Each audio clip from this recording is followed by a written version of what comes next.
Hello and welcome back to Geordie Leather. This is a special review episode where we're going to look at the 𝐶𝐈𝐿𝐂𝐊 1-ton Arbor Press.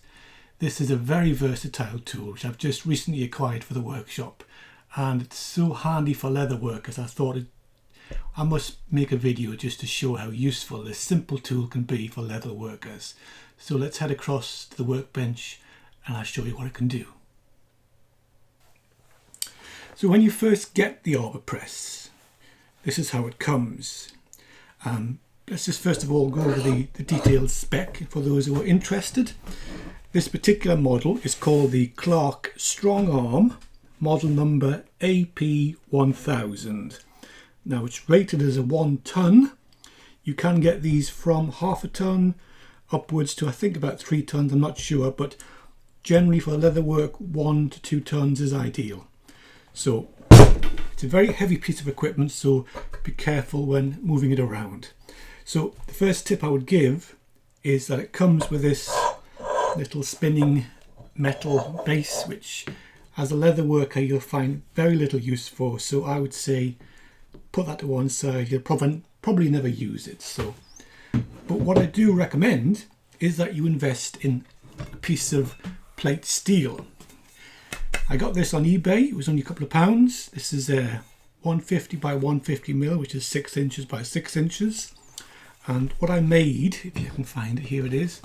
If you see, sorry, would be standing under the camera, wouldn't it? I made a little cardboard jig, which is the same shape as this cutout here. And I used the cardboard jig to make a little plastic piece of plastic, just a piece of kitchen cutting board, which I glued onto the back of that plate, which means I can just slide that plate into that groove and it lines up perfectly and it's good and stable. So this plate gives you a nice flat surface. So you don't need those attachments that come with it for leather work, but you do want a hard flat surface which won't buckle when you apply pressure to it. So that's the first thing, first modification I did. And it's fantastic, simple but fantastic modification to the Arbor Press. Now, obviously you'll be using this to cut through leather and other materials, so you don't want to be cutting directly onto a metal base. So the second thing you should do is to make yourself a piece of poly board. Again, just cheap cutting mat, cut to the same size but sits on top of your metal plate. And that gives you something a bit softer that your blades can cut into without damaging them. So you can make several of these with different lining up systems if you wanted to make certain kinds of jigs, but for general cutting I find a loose piece is best for my needs. So an Arbor Press, all an Arbor Press is basically a what's called a ram, which slides up and down when you apply pressure on the lever. Now, see, this is a 1 ton rated Arbor Press, which means the pressure applied when you press the lever is approximately 1 ton's worth of pressure. You can get higher rated machines, like I've said, but I find the 1 ton fine for my needs. So what can you do with it? Well, an awful lot. Let's start off with something simple. For example, let's say you've made a project and you want to apply your maker's mark to it, a stamp. Now we have a stamp for our Geordie leather. Here it is. I'll give you a close-up of that. It's CNC machined in brass. Now I've already cased a piece of leather. Casing just means to moisten it till the water soaks in and starts to go dry again. So if I were to put a piece of leather under there and then put my make a stamp on top of that, and then if I just apply a bit of pressure like so. One tip is ideally fix this to your workbench, because as you press the lever it'll want to tip. So there are 2 big bolt holes either side, which I normally bolt this to my bench on my side bench, but for demonstration purposes I've unbolted it. So apply some pressure and you take away your stamp. And if I bring up the camera, you can see how that's embossed our Geordie leather logo nicely into the leather. So that's a great way of getting your maker's mark very simply, very cheaply, no power required, no hot stamping or brazing irons, simply pressed into moistened leather and you get a nice crisp impression like that. So for that alone, I think that's worth the price personally. But sticking with embossing for the moment, if you've got access to a letter kit like I have, let's do the same thing. Just position your leather under the ram and then position your letter stamp. Now it's a bit longer than the ram, as you can see, so what I do is I start pressure in the middle first of all, 1, 2, 3, and I slide it along, 1, 2, 3, and do both sides. That's the advantage of having a sliding piece of plastic. You can move it around without actually dislodging the actual thing you're pressing. So I pressed it in the centre and either side of the centre, and let's see how that's done. I think that's pretty good. Let's have a look. So there we are, we've embossed some letters, the word Geordie for Geordie leather. So there we go. So like I say, for that application alone, I think it's brilliant. But you've probably seen in the shops and things, little, in craft shops, you can get little cutting dies. Let's have a close up of that. There's a little key die. Now this isn't thick enough to cut through leather, but it is possible to do little embossings with it. So again, I'll put that on there, and we'll put a little bit of pressure to it. It doesn't require much because it's a very thin. I haven't done a very good job of that. It's slipped, so let's try and go over that again. So there we go. You see how that's embossed.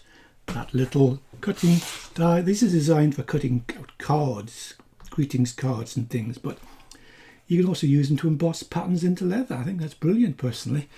So there, that saves you the cost of an embossing machine. Right, so let's move on. So as well as embossing, it's also brilliant for cutting shapes out of leather. Let's have a look. Here are some of my cutting dies, which you may or may not have access to. Again, I'll leave a link to these in the description if you want to pick yourself up. These are my ovals and rounds, for example. So I take a piece of scrap leather. Oh, one little tip I forgot to mention. A very cheap investment is something as simple as a magnet. Now, if you raise your ram up and put a magnet under it, it allows you then to hold a lot of your metal tools for stamping and things. So, like I say, with a magnet, it gives you so much more versatility with the machine. You can use cutting dies. For example, this is a small metal cutting die used for cutting circles. You just simply stick that under there and your magnet holds it in place, giving you hands-free cutting. So let's take a piece of leather and we can just press into that, and you'll see, so ideally fix this to the bench, but as you can see, that's cut through there, a perfect circle. Now isn't that wonderful? Okay, so what else can it do? An awful lot more, I can tell you. Let's just take, for example, my set of rivet sets and snap fastener tools. Let's just take a piece of scrap leather, punch a hole in there. In fact, we'll take 2 pieces of scrap leather, put a hole in there and a hole in there.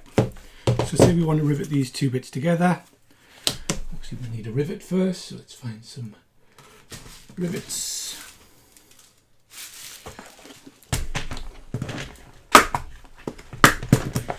So let's take a rivet set. We'll take a silver one.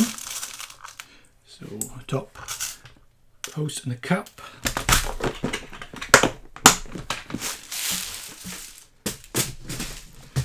So normally we'd do this manually with our setting tools. So we'll put those 2 bits of leather together, put the cap on the back.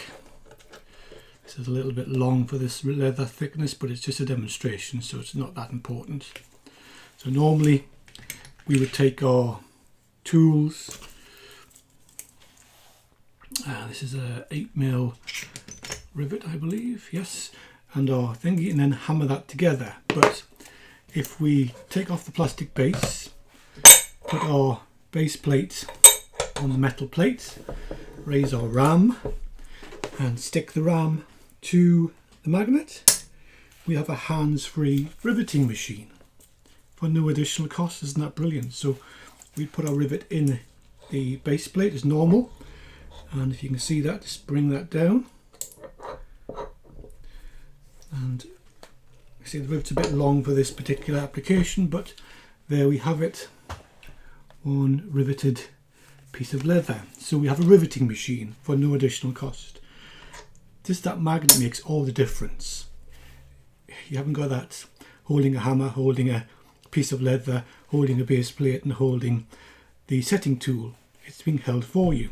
So that's brilliant. So again, if we wanted to do another hole and we want to put a snap fastener in there, say, normally we'd use our setting tools. We just get a snap fastener out.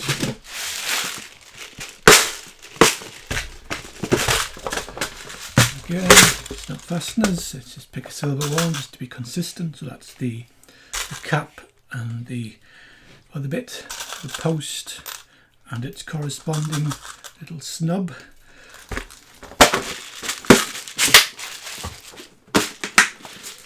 So let's do the post first. So normally we'd put our post through like so, and then we put a little cap on like so, and we'd use our setting tool to hammer that together, but we don't need to. We've got a free press here, so stick your tool on there. Don't need that for this part, but bring that down if you can see that, and we have set that part of the snap perfectly.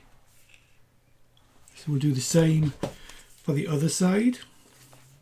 Now obviously you'd have two separate pieces of leather normally which you snap together, but this is just for demonstration purposes. So we'll put our cap in, and on the back we'll put its corresponding other half. Again, normally you'd be using your base plate, your setting tool, a hammer. You need 3 hands really, but for this we just change the tool over to the tool with a pin, stick it on your magnet, stick your snap head cap into the base plate, and then come down. I'll turn it so you can see from that side, and just press gently, and there you have it. Your snap is set perfectly. So you've also got a snap fastener setting tool free of charge. Isn't that amazing? So let's have a think. I think there are so many things you can do with this with a bit of thought, and it saves you so much time, so much effort and so much money. There's no need to go out and buy, for example, additional snap setter, eyelet setter, rivet setter machines. They all cost money, and if you're on a budget like a lot of leather workers are, this one machine will do most of that for you. Like I say, that little addition of a magnet makes all the difference. So there we go. That's my personal view of the Arbor Press. There are different brands on the market. This just happens to be the one I bought on Amazon. So if you want to get the same model, please feel free to check the description for a link. So until then, that's about it really. Okay, so that was a quick review of the 𝐶𝐈𝐂𝐊 1-ton Arbor Press. I think you'll agree it's a very versatile and very useful machine for the average leather worker. You've seen what it can do, and I'm sure it could do an awful lot more. So well worth a small investment. I highly recommend them. If you're interested, there is an affiliate link in the description below. If you click that, the channel gets a few pence off Amazon to help keep the lights on. It doesn't cost you anything extra, but it does help us out. So please use the link in the description if you want to get one of these fantastic machines.